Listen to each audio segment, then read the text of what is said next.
బంగారం కొనాలని అనుకుంటున్నారా? అయితే ఈ వీడియో తప్పకుండా చూడండి. ఈరోజు దేశవ్యాప్తంగా బంగారం వెండి ధరలు ఒక్కసారిగా భారీగా తగ్గాయి.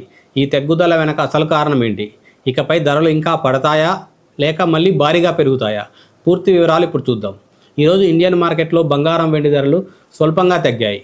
ఎంసీఎక్స్ మార్కెట్లో 10 గ్రాముల బంగారం ఫ్యూచర్స్ సుమారు 0.52% పడిపోయి 1,46,000 దగ్గర ట్రేడ్ అవుతుంది. వెండి కూడా అదేవిధంగా 1.3% వరకు తగ్గి 2,33,000 దగ్గర ట్రేడ్ అవుతుంది. దేశంలో ఢిల్లీ, ముంబై, కోల్కతా వంటి ప్రధాన నగరాల్లో 24 క్యారెట్స్, 22 క్యారెట్స్ కూడా ఈరోజు నిన్నటితో పోలిస్తే కొంచెం తగ్గాయి. ప్రస్తుతం కొనుగోలు చేయాలనుకునే వారికి ఇది మంచి ఉపశమనం అనే చెప్పవచ్చు. అసలు ధరలు ఎందుకు తగ్గాయి? అసలు ఎప్పుడు పెరుగుతాయి? ఇంటర్నేషనల్ మార్కెట్లో లాభాల స్వీకరణ జరిగింది. అంటే ప్రాఫిట్ బుకింగ్ వలన అమెరికా డాలర్లో వచ్చిన బలం, పెట్టుబడిదారుల దృష్టి ఇప్పుడు అమెరికా ఫెడరల్ రిజర్వ్ వడ్డీ రేట్ల సమావేశంపై ఉన్నది. సో ఇప్పుడు ఇక్కడ వడ్డీ రేట్లు పెరుగుతాయా తగ్గుతాయా అన్నదాన్ని బట్టి బంగారం ధరలు పైకి కిందికి అవుతూ ఉంటాయి. ఇకపై బంగారం ధరలు ఎలా ఉండొచ్చు? ప్రస్తుతం ద్రవ్యోల్బణం ఇంకా అమెరికా ఫెడరల్ రిజర్వ్ లక్ష్యమైన 2% కంటే ఎక్కువగానే ఉంది. దీన్ని ఫెడ్ వెంటనే వడ్డీ రేట్లు తగ్గించే అవకాశం తక్కువగా కనిపిస్తుంది. అయితే జియోపాలిటికల్ ఉద్రిక్తలు మళ్ళీ పెరిగితే, డాలర్ బలహీనపడితే, కేంద్ర బ్యాంకులు బంగారం కొనుగోలు కొనసాగిస్తే మళ్ళీ బంగారం ధరలు పెరిగే అవకాశం ఉంటాయి. ఇక్కడ నా అడ్వైజ్ మన ఇన్వెస్టర్స్కి, మన వ్యూయర్స్కి, మీరు ఆర్నమెంట్స్ కొనాలనుకునే వారికి లేక లాంగ్ టర్మ్ వ్యూలో ఇన్వెస్ట్ చేయాలనుకునే వారికి ఒక్కరోజు వారం రోజుల ధరలను బట్టి మీరు నిర్ణయం తీసుకోవద్దు. ఎస్ఐపి విధానంలో లేకపోతే స్టెప్ బై స్టెప్ కొనుక్కుంటూ ఉండండి. ఈ విధంగా మీరు రిస్క్ తగ్గించుకోవచ్చు. ఈరోజు బంగారం వెండి ధరలు తగ్గినా దీర్ఘకాలంలో మార్కెట్ నిర్ణయించేది అమెరికా ఫెడరల్ రిజర్వ్ వడ్డీ నిర్ణయాలే, ప్రపంచ ఆర్థిక పరిస్థితులే. మన వీడియో కాంటెంట్ నచ్చితే వీడియోని లైక్ చేయండి, సబ్స్క్రైబ్ చేసుకోండి.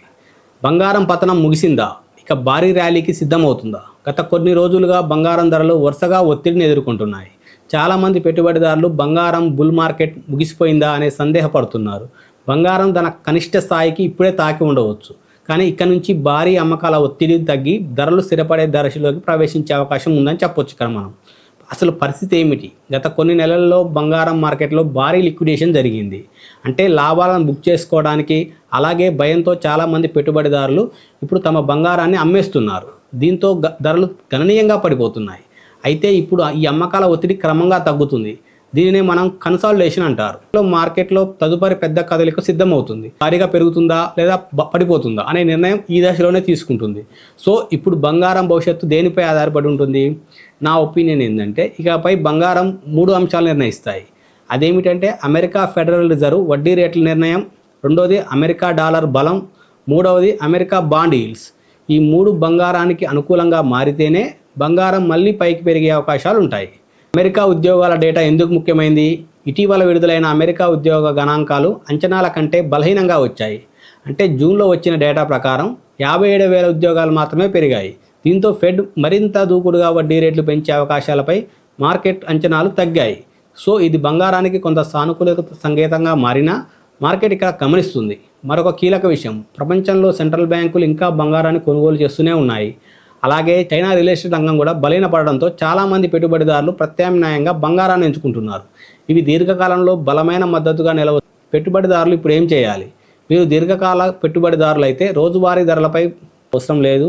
ప్రస్తుతం బంగారం కీలకమైన బేస్ బిల్డింగ్ దశలో ఉంది. 2 రోజుల్లో వచ్చే ఫెడరల్ రిజర్వ్ నిర్ణయాలు, డాలర్ బలపడడం, బాండ్ ఈల్డ్స్ తప్పకుండా గమనించాలి. అయితే బంగారం పతనం నిజంగా ముగిసిందా లేదా ఇది తాత్కాలిక విరామమేనా? ఈ సమాధానం వచ్చే వారాల్లో ఆర్థిక డేటా నిర్ణయాలపై ఆధారపడి ఉంటుంది.